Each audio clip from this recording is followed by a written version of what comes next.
The hard fact in archaeology is that most of us don't have the talent to find a site like Göbekli Tepe, let alone excavate it properly and interpret it.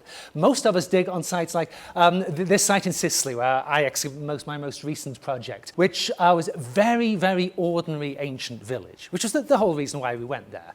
Because more than 100 years of field work now on ordinary kinds of sites, as well as the really spectacular ones around the world, have produced a wealth of archaeological evidence. Literally billions of artifacts have accumulated. Museum storerooms all over the world are just bulging with stuff.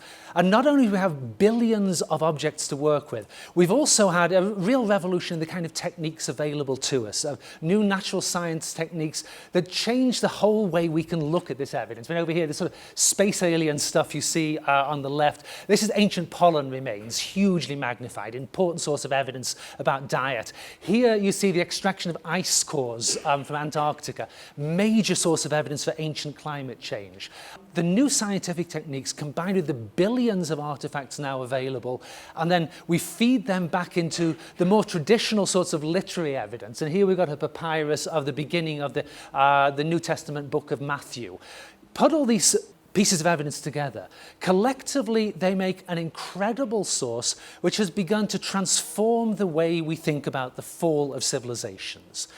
Even the fall of kind of the mother of all falls of civilizations, the collapse of ancient Rome. Seen here a couple of absolutely magnificent paintings from the 1830s.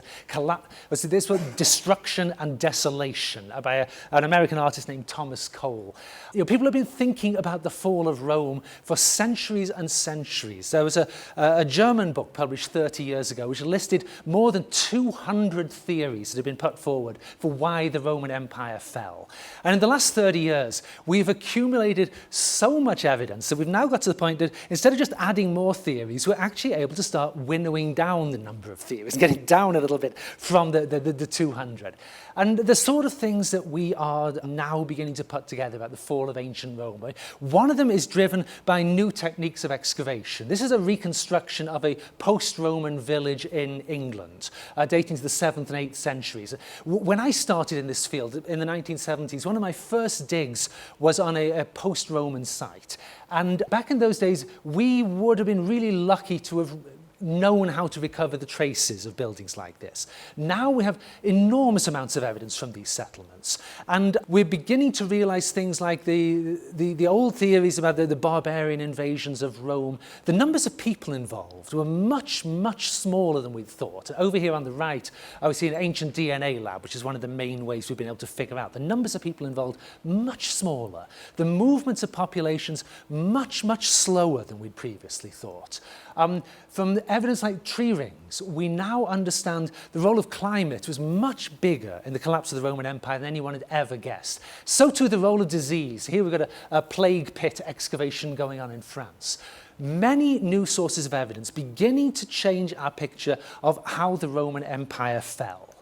And also, we're able to put together a new understanding of the fall of the Roman Empire with similar sorts of evidence from more and more ancient collapses around the world. And on this slide, we've just got a 2,000-year span across halfway around the planet of the collapse of other ancient civilizations. Here we've got Knossos on Crete. There's a great collapse in the East Mediterranean around 1200 BC. And over here, about 2,000 years later, the Maya site of Tikal. With this huge comparison set now to compare all the different ancient collapses and ask ourselves whether we can begin to draw out some general theories about how civilizations collapse. And actually we can go all the way back to about 2200 BC with this sort of analysis now. The collapse of the Akkadian Empire in what's now Iraq. And it's a site called Tel Leilan, which is, you see right up at the top on the map here, where in addition to the usual sorts of things like great palace remains were dug up there. Also, this was the first site in Iraq where the study of ancient soil sediments began to show that the collapse of this Akkadian Empire around 2200 BC seems to be driven very, very heavily by climate change. We've got a number of recurring features beginning to emerge. And in fact, in my own thinking about this problem, the collapse of civilizations, it seems to me that in every major collapse, we have basically 5 factors that almost always crop up. I like to call them the 5 horsemen of the apocalypse. They show up again and again. The first of them is major uncontrollable population movements, which kind of overwhelm what the societies of the day are able to deal with. Following on from that, and often driven by it, is the rise of major new epidemic diseases, often created by disease pools which had been separate, now being merged by the population movements. Coming along with the population movements, epidemic diseases, we also tend to get the collapse of states, state failure and increased warfare. On the back of state failure and increased warfare, you tend to get the collapse of trade routes and massive famines. And then the fifth factor, which is always in there, but always in a very complicated way in the mix, is climate change. And these 5 factors seem to show up in nearly all of the major ancient collapses. Now, if you're sort of dropping in on lots of different sessions here at Davos and the conference, you will, of course, find people talking about all 5 of the 5 horsemen of the apocalypse. In fact, it's probably hard to go to a session where at least 1 or 2 of them are not going to come up. It's hard not to feel that we are now encountering some of the same kind of forces that have traditionally been involved in the fall of civilizations, which leads us to the question Susan raised at the beginning. Are we doomed? Well, it's tempting to say yes. Very easy to see a lot of recurring patterns. But this is where I think the new evidence we've got, archaeological evidence on the collapse of civilizations, this is where it begins to get really interesting. Because as well as cases like the end of the Akkadian Empire, where we see the 5 horsemen of the apocalypse riding, the civilization collapsing, we also have some cases where we see all 5 horsemen of the apocalypse, but we don't see the civilization collapsing. And that, I think, gives us the opportunity to compare and contrast and ask, well, what makes the difference? Why do some collapse and some don't in the face of the same set of forces? Sort of cases I'm thinking about, classic cases, of, say, Rome in the 3rd century AD, 200 years before the Western Empire actually falls. All 5 horsemen of the apocalypse very clearly present in the 3rd century. But the empire doesn't collapse. It bounces back. We get things like one of the great artworks of the Roman Empire, evidence for the invention of the bikini. Roman civilization did not collapse. This is from the 4th century site of Piazza Armerina in Sicily. Out in China, early 7th century AD, the end of the Sui dynasty, beginning of the Tang dynasty, all 5 horsemen of the apocalypse present. The Tang dynasty does not collapse, bounces back. This is the Wild Goose Pagoda from Xi'an, bounces back. More examples of this, 13th and 14th centuries AD in the Old World, an age of catastrophe. It's the age of Genghis Khan and the Mongol invasions, the Black Death, which comes back recurring again across the 15th and 16th centuries. Here another Sicilian representation of the Black Death. Terrible things happening, all 5 horsemen of the apocalypse. We don't see a collapse. So what makes for the difference? I think that is the interesting question here. And I think we can begin to see a pattern here too. Sometimes important factors are quite small. The decisions of individual statesmen can be hugely important. I mean, here we see the emperors Gaozu and over on the right, Taizong, early 7th century Tang Dynasty emperors in China.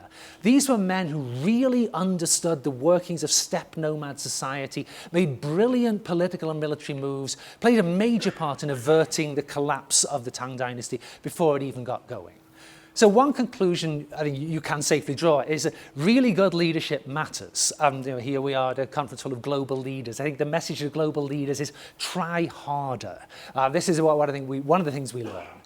We also, though, I think, see a couple of more systemic factors which come up again and again in the cases where we don't see the collapse of great civilizations. One of these is that a difference between the societies that collapse and those that don't tends to be the rate of economic growth. If the economies are growing faster than epidemics are wiping out the population and trade routes are collapsing, that is a major positive force for the civilization not collapsing. Second big thing is the role of violence. If the societies are able to contain people who think violence will solve their problems, they're much less likely to collapse. These are interesting conclusions to draw for thinking about our own situation in the 21st century. You're on a tightrope, basically, when the 5 horsemen of the apocalypse start riding. You're on a tightrope. And you're juggling all these different factors. And thinking about our own situation in the 21st century, the tightrope that you're walking. In our case, if two of the biggest forces that can help you avert the collapse of civilizations are sturdy rates of economic growth and control of violence.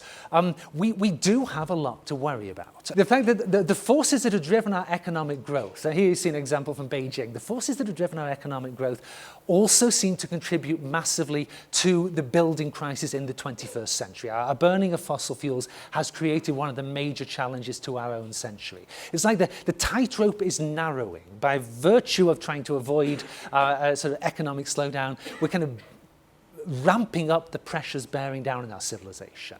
So the tightrope narrows. The other part of the narrowing tightrope is the fact that the weapons that we have now created mean we are in a position to have a collapse of civilization that goes far beyond any that has ever been seen before. The ancient Romans could not do this. We can. So thank you very much for listening.